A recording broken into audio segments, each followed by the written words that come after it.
જય શ્રી કૃષ્ણ બધાને, જય જલારામ. કેમ છો બધા?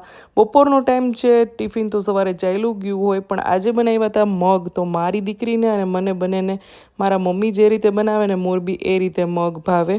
તો અમારે ત્યાં બધામાં રાઈ જીરું પડે જ, તો મેં રાઈનો અને હિંગનો તેલમાં વઘાર કરી દીધો છે. પછી બાફેલા મગ એડ કરી દીધા છે. બેઝિક મસાલા નમક, હળદર, ધાણા જીરું ને મરચું એડ કરી દીધું છે. લસણ ખાંડીને લઈ લેશું, 5 થી 6 કળી જેટલું એ એડ કરી દઈશું.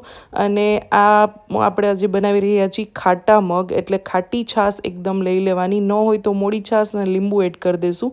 હવે એમાં 1 ચમચી જેટલો ચણાનો લોટ એડ કરીને બ્લેન્ડ કરી દઈશું. છાશ એડ કરી દેવાની છે અને હવે એને ઢાંકી અને એકરસ ન થઈ જાય ને એકદમ ઘટ રસો ને મગ પણ એકદમ સરસ ન થઈ જાય ત્યાં સુધી રહેવા દઈશું. મેં એક બાજુ રોટલી બનાવી લીધી છે અને આજે બનાવ્યો તો કાકડી અને મરચાંનો સંભારો. તો જો આપણા મગ પણ ધીમા તાપે રહેવા દીધા હતા ને તો એકદમ સરસ થઈ ગયા છે.